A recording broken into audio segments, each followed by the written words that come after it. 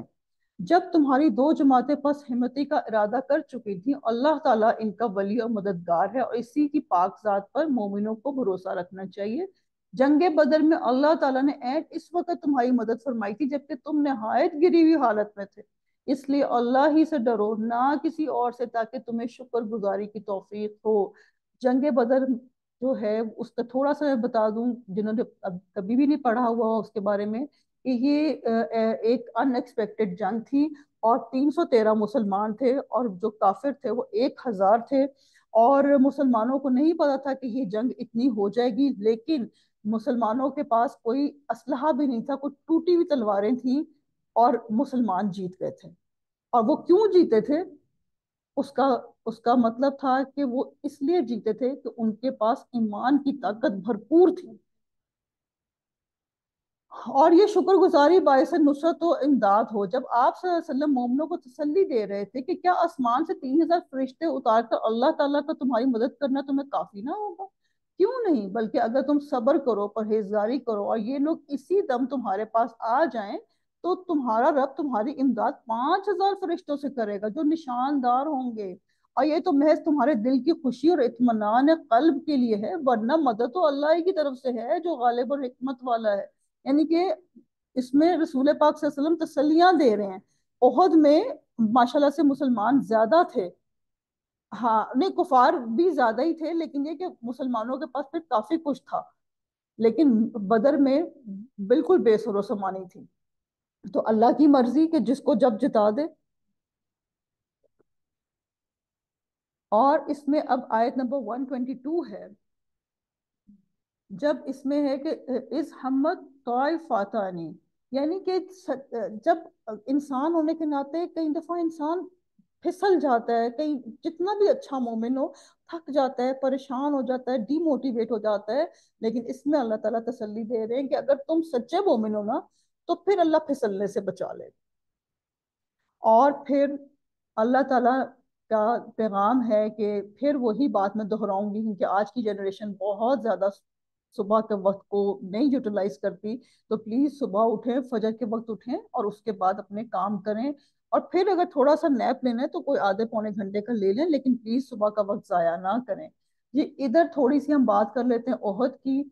احد کی لڑائی میں یہ شروع میں بازی جیت گئے تھے مسلمان، 1000 لوگ تھے، مسلمان لوگ 1000 تھے، اور اس میں سے 50 جو لوگ تھے وہ بہت اچھے تیر انداز تھے۔ حضرت عبداللہ بن جبیر رضی اللہ عنہ کو رسول پاک صلی اللہ علیہ وسلم نے ایک گھاٹی پہ، جو احد میں ایک گھاٹی ہے، انشاءاللہ اگر جب آپ بھی حج عمرے پہ جائیں تو آپ دیکھیں گے، رسول پاک صلی اللہ علیہ وسلم نے اس گھاٹی پہ ان تیر اندازوں کو کھڑا کیا اور حضرت عبداللہ بن جبیر کو ان کا لیڈر بنایا، اور کہا کہ یہ لیڈر تمہیں جب تک ادھر سے ہٹنے کا موقع، جب تک ہٹنے کا نہ کہے تم نے ادھر سے ہلنا بھی نہیں ہے، ہم جیتے ہم ہارے ہم کٹے ہم مرے، تم لوگوں نے اس گھاٹی پہ ہی کھڑے رہنا ہے۔ اب ہوا کیا کہ کفار آئے اور مسلمانوں نے میدان جیت لیا۔ اب جب مسلمانوں نے میدان جیت لیا تو جو کفار تھے وہ بھاگ گئے اور مال غنیمت خوب سارا چھوڑ گئے۔ اب اس ٹائم پہ مال غنیمت جو ہے وہ جس نے لے لیا وہ لے لیا، ابھی تک احکامات نہیں آئے تھے، وہ آگے ہم پڑھیں گے اس کے بعد انشاءاللہ۔ تو کیا ہوا کہ اب یہ جو 50 لوگ تھے اس میں سے 35 لوگ جو کہ انتہائی اعلیٰ قسم کے تیر انداز اور obviously بہت بہادر سچے مومن تھے، لیکن مال کی محبت تھوڑی بہت آ گئی اور یہ مال غنیمت لینے کے لیے چلے گئے، اور ان کو یہی خیال ہے ہم تو جیت گئے۔ اور اس میں کیا ہوا کہ جو تھے خالد بن ولید رضی اللہ عنہ، جو ابھی تک ایمان نہیں لائے تھے، وہ پیچھے سے گئے اور انہوں نے دیکھا ادھر تو تیر انداز ہی نہیں ہے، انہوں نے ادھر سے حملہ کر دیا، اور رسول پاک صلی اللہ علیہ وسلم کے دانت مبارک شہید ہوئے، ان کے ہودھ کے اندر تیر گئے، ان سے خون بہ رہا تھا، اور ایسا لگ رہا تھا افواہ پھیل گئی کہ رسول پاک صلی اللہ علیہ وسلم شاید فوت ہو گئے ہیں، اور افراتفری پھیل گئی، جیتی ہوئی بازی ہار گئے مسلمان۔ تو اس سے یہ سیکھتے ہیں، ہم یہ سیکھتے ہیں کہ جو ٹیم ہے نا، ٹیم ورک ہے، اس میں ایک لیڈر ہونا ضروری ہے، اور جو لیڈر ہوتا ہے نا اس کی بات ماننا ضروری ہے، اگر آپ کو بری بھی لگ رہی ہے تو وہ بات آپ مان لیں۔ اور وہ مسلمانوں پہ ایک آزمائش تھی، اور آزمائش جو ہوتی ہے وہ ایک جیسے اسٹرینر ہوتا ہے نا، جیسے چائے کی چھنی ہوتی ہے نا ویسی ہوتی ہے، جیسے پتی رہ جاتی ہے چائے نیچے آ جاتی ہے، ویسے ہی تھی کہ مسلمان بھی چھٹ گئے اس میں کہ کون مومن ہے کون منافق ہے۔ تو بہرحال مسلمانوں کے ساتھ اس میں 70 صحابہ شہید ہو گئے رضی اللہ عنہ، اور باقی جو ہیں کافی سارے ادھر قیدی بن گئے۔ تو اس میں ایک اور بھی سبق ہے کہ ہار کے وقت کبھی بھی یہ نہیں ہونا چاہیے، پوری ٹیم تھی نا، پوری ٹیم مل کے لڑ رہی تھی، تو ہار کے وقت اکثر ہوتا ہے کہ جب جب ٹیم مل کے کام کرتی ہے تو پھر جب کوئی کام اچھا ہوا تو بھئی واہ واہ واہ بڑی بات ہے، ہاں ہاں میں نے تو یہ کیا تھا، میں نے وہ کیا تھا، لیکن جیسے ہی ٹیم ہارتی ہے تو فوراً شروع ہو جاتا ہے اس نے یہ کیا تھا نا، اس نے وہ کیا تھا، نہیں، ہم نے اسے یہ سیکھنا ہے کہ ہار بھی ہماری ہے اور جیت بھی ہماری ہے، اگر 50 لوگ اکٹھے ہیں تو ہم سب مل کے ہارے ہیں، ہم سب مل کے جیتے ہیں، اسی میں یونٹی ہے۔ اور مشکل حالات میں اب عمل کے نقطے تھوڑے سے لے لیتے ہیں، مشکل حالات میں استقامت کے ساتھ کام لینا ہے، تعداد تھوڑی بھی ہو تو اللہ پہ بھروسہ کر لینا چاہیے، ایمان مضبوط اور اللہ پہ مکمل بھروسہ ہو تو فتح مل جاتی ہے۔ اچھا جی، رکوع نمبر 14 ہے، آیت نمبر 130 ٹو 143۔ اب جیسے ہی بہت ساری شہادتیں ہوئیں، لوگ تو مسلمانوں میں ابھی گھر گھر جنازے تھے، تو اللہ تعالیٰ نے فوراً ایک، جسے کہتے ہیں نا لوہا گرم تھا، تو فوراً ایک آگے سود کی بات کر دی، تاکہ لوگوں کو جو بات آسانی میں سمجھ نہیں آتی نا، وہ مشکل میں بڑی ایزیلی سمجھ آ جاتی ہے۔ یا ایھا الذین آمنوا لا تأکلوا الربا، اے ایمان والو بڑھا چڑھا کر سود نہ کھاؤ، اور اللہ تعالیٰ سے ڈرو تاکہ تمہیں نجات ملے، اور اس آگ سے ڈرو جو کافروں کے لیے تیار کی گئی ہے۔ اللہ ہم سب کو سود سے محفوظ رکھے، اور اللہ تعالیٰ اور اس کے رسول کی فرمان برداری کرو تاکہ تم پر رحم کیا جائے، اور اپنے رب کی بخشش کی طرف اور اس جنت کی طرف دوڑو جس کا عرض آسمانوں اور زمین کے برابر ہے، جو پرہیزگاروں کے لیے تیار کی گئی ہے۔ جو لوگ آسانی میں اور سختی کے موقع پر بھی اللہ کے رستے میں خرچ کرتے ہیں، غصہ پینے والے اور لوگوں سے درگزر کرنے والے ہیں، اللہ تعالیٰ ان نیکوکاروں سے محبت کرتا ہے۔